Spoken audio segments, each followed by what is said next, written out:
एक बात अपने जीवन में सदा उतार करें। घर में अगर तुलसी का क्यारा है तो तुलसी महारानी हमें ये बता देती है कि हमारे घर में सुख आने वाला है कि दुख आने वाला है। जैसे शनि अपना प्रकोप दे रहा है या शनि उतर रहा है, ये किसी से पूछने की जरूरत नहीं पड़ती, अपने आप मालूम पड़ जाता। कैसे?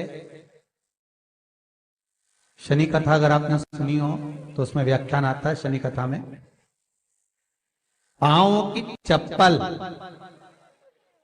बार बार टूट रही हो, कमर से नीचे जो वस्त्र पहने हो वो फट रहे हो, कहीं पजामा है, धोती है, आदि वस्त्र हैं, कपड़े हैं, वो अपने आप फट। आज के जमाने में तो फटे फटाए पहनते हैं लोग, फैशन। उसकी गारंटी नहीं है, उसका हम वर्णन नहीं कर। हम जब पहनते हम समझ जाते हैं इसको शनि तो ऑलरेडी लगा ही हुआ। जब उनका घुटना घुटनी सब फटा हुआ दिखता है तो उसमें लग जाता है कि शनि पहले से लग गया बापड़ा, उनके पहने से तो मालूम पड़े। शनि का नियम है, शनि कथा कहती है पांव की चप्पल बार बार टूट रही हो, घिस गई हो, बद्दी टूट रही हो, कुछ कर रही हो, और अगर कमर से नीचे जो वस्त्र पहने हो वो अपने आप फट रहे हो,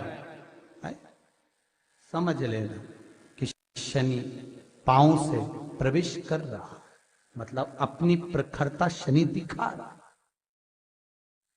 किसी मंदिर में गए महाराज और वहां जाने पर चप्पल चली गई तो समझ लेना शनि की कुदृष्टि अब पड़ना बंद होना चालू हो गया। कितना सुंदर कहा है महाराज। जूता चप्पल आज के जमाने में तो फैशन हो गई साहब, घर की चप्पल अलग होती है, बाहर की चप्पल अलग होती है। लोग घर में चप्पल किचन तक में पहन के जाते हैं। अरे पानी ले जाओ सियोर से। रसोई घर में लोग चप्पल पहन कर जाते हैं, जहां भगवान का प्रसाद बन रहा है, जहां अन्नपूर्णा निवास कर रही है, और पूछो तो कह किचन की चप्पल है तो माथे पे रख लो।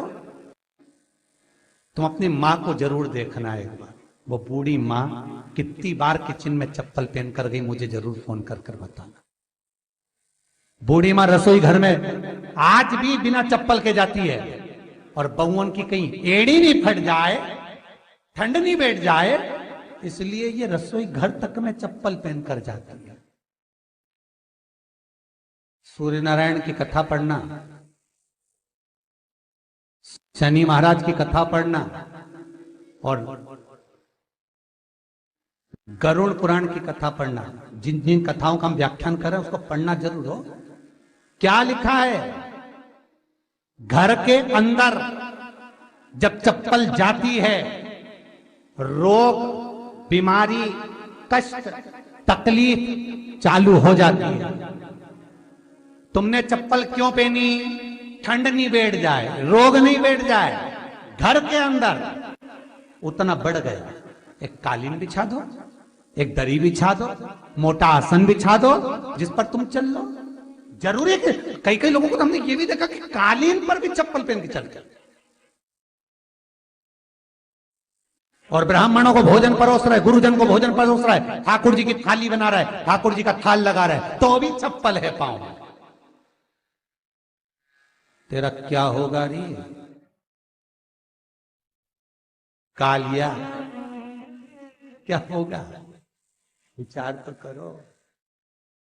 देह पड़ी रह जाए यहीं पर, फिर कुंडल और नगीना क्या, हरि नाम नहीं तो जीना। अभी भी सुधर जाओ रे, अभी भी सुधर जाओ, नहीं सुधरो तो सिधर जाओ रे। या तो सुधरो नहीं तो सिद्धरो, थोड़ा सुधरो। रसोई घर में अन्नपूर्णा रहती है।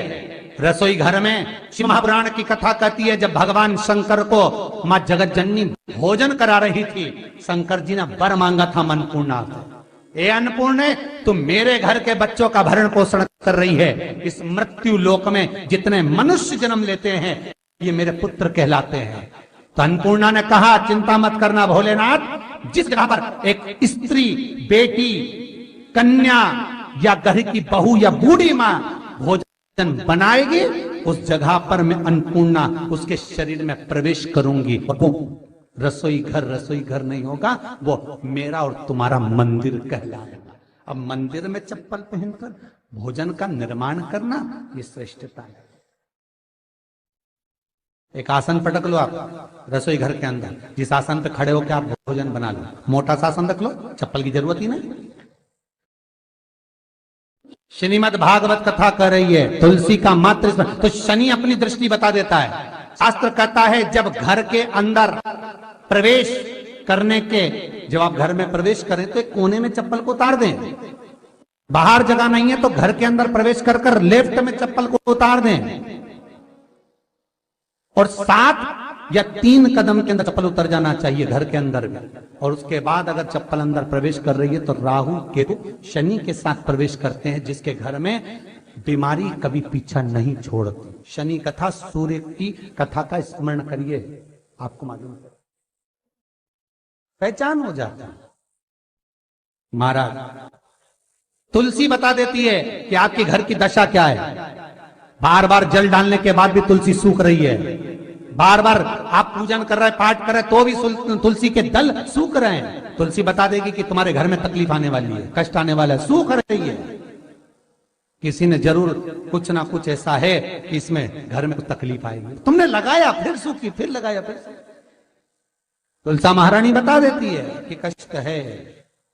और जिस गमले की तुलसा घेर घमोर हो, फलित तो हो, आनंद में हो, तो उस घर में फिर दुख नहीं आता, समृद्धि खुद बढ़ती चली। जिन शंकर भगवान को आप जल चढ़ाते हो, जिन ठाकुर जी से आप लाड लड़ाते हो, जिन भगवान कृष्ण का आप स्मरण करते हो, राधा रानी का आप नाम जाप करते हो, जिस परमात्मा का आप भजन कर रहे हो, कीर्तन कर रहे हो, नाम जाप कर रहे हो, नाम स्मरण कर रहे हो, उससे तुम्हारा एक संबंध होना चाहिए, एक रिश्तेदारी होना चाहिए। और उससे जब तुम्हारा कोई संबंध रहेगा, उससे जब तुम्हारी कोई रिश्तेदारी रहेगी,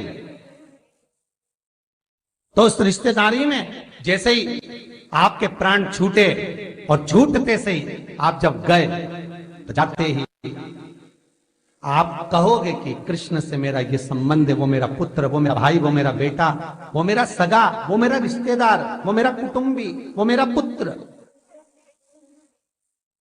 जब कहोगे तो तुरंत प्रवेश हो जाए। महाराज भगवान से संबंध होना चाहिए। कई लोग भगवान को सवेरे से रिझाने बैठते हैं तो भगवान को बनी बनाई बात कहते हैं। ये पाठ कर लो, ये पाठ कर लो, ये पाठ कर लो, ये स्तुति कर लो, सारा बना बनाया। तुमने अपने दिल से कौन सी स्तुति गाई? तुमने अपने दिल से कौन सा भगवान को निवेदन करा, कौन सा नमन करा? बस सवेरे उठना है, नहाना है, भगवान के सामने जाना है, भगवान को नहलाना है, कपड़े पहनाना है, अगरबत्ती लगाना है, थोड़ा सा शक्कर का भोग लगाना। इतने सारे देवी देवता, शंकर जी, राम जी, गणेश जी, सारे देवता, और 2 खुरमा लेके आए, 1 बालूशाही लेके आई, 2 मठरी लेकर आ गई, 1 मठरी लेकर आ गई, और भगवान को इतनी सी कटोरी में रख दी। अब बोले, कई लोगों से पूछा, इतनी सी कटोरी में 1 मठरी, 1 खुरमा, और रोज मठरी खुरमा एक साथ नहीं रखती। वो तो आज दिन मठरी का भोग लगा दिया, कल खुरमे का लगाएगी, परसों गुजिया का, परसों पपड़िया का, कोई डब्बे में भरे भराए रखे, रख दिया। और 1 लड्डू रोज लगा देगी, इतना बड़ा। तो पूछा, इतना सा लड्डू और इतने सारे भगवान कैसे खाते होंगे? तो क्यों? भाव से। तो हमने कहा, तुम भगवान को क्यों? बहुत दुख है।